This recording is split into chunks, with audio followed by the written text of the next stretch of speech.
Hello everyone, welcome back to my channel, Conquer College Admissions. This is Julie Kim and I'm a graduate of USC and Harvard University and the founder of Passion Prep. We mentor high school students to get accepted into their dream colleges using what they are truly passionate about. So I'm so excited to share this video because a lot of students ask, what does it really take to get into Harvard or Princeton or any of the Ivy Leagues or top tier colleges, because Duke University acceptance rate is like lower than Brown and Dartmouth. I mean, it's crazy. So let's go ahead and get started. Okay, so I know that when we start talking about Ivy Leagues, it just feels so daunting. Is it possible for you? It looks like only the smartest kids get in. And I think back in the days that was true because everyone was just doing the right thing. So getting good GPA, SAT scores, doing all the right extracurricular activities. But now that's really not it because colleges are taking very much a holistic approach to the college admissions process. So for you to get into your dream Ivy League or top tier colleges, what is it that you really need to have? And so there's 5 that I want to cover today. There's a little bit more, but for the sake of today's video, I wanted to cover 5 mainly.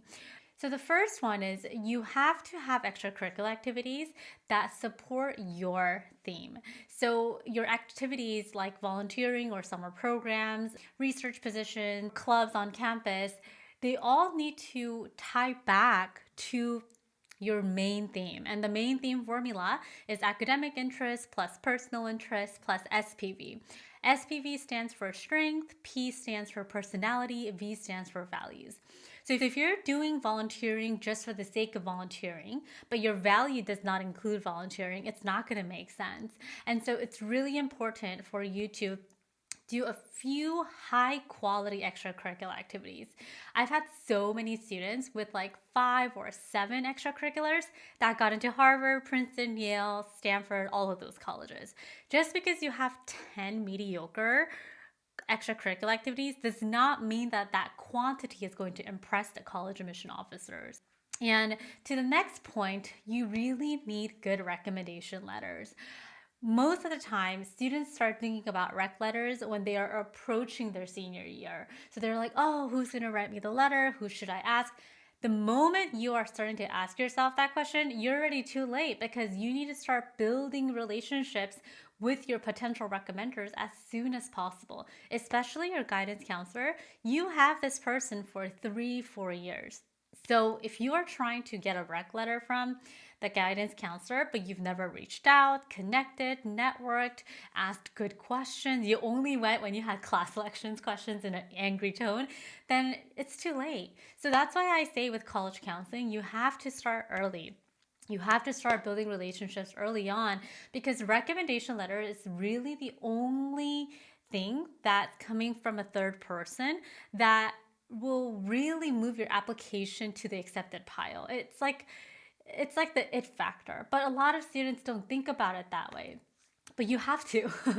So my students who got into good colleges, they really had a solid foundation with their counselors. And I always remind my students, please connect with your guidance counselor. Please talk to your teacher.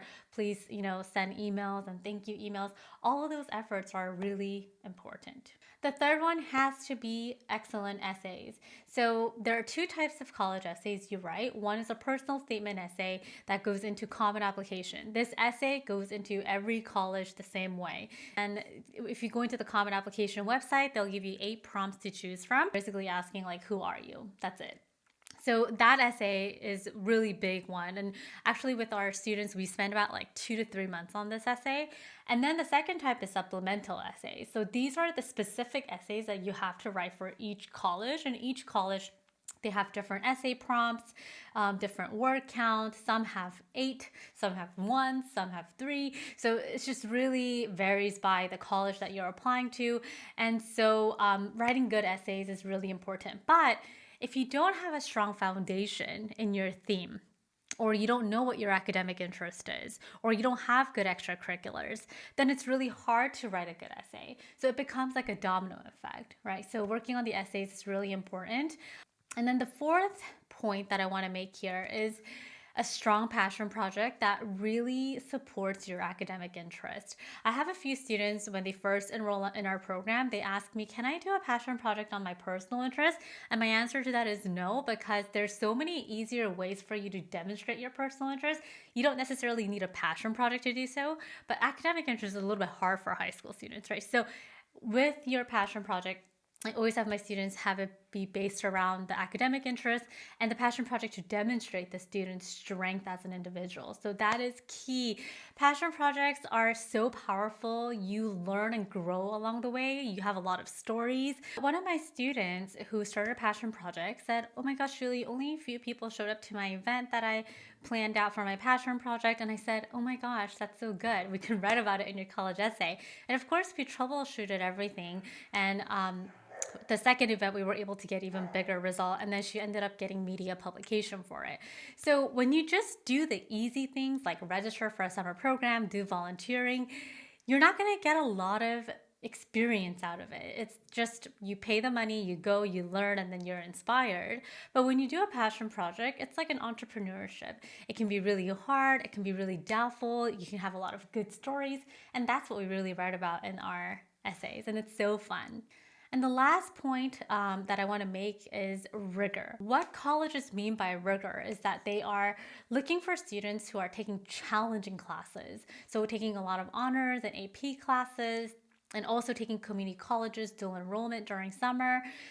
You want to show colleges that you're challenging yourself, because there's a huge difference between just English and AP Lang or AP Lit. There's a huge difference between Algebra 2 and Algebra 2 honors. So colleges want to see, hey, is this student challenging himself or herself? And I have some students who would tell me, oh, I don't want to take AP Lang or AP Lit my senior year because I'm not going to be an English major.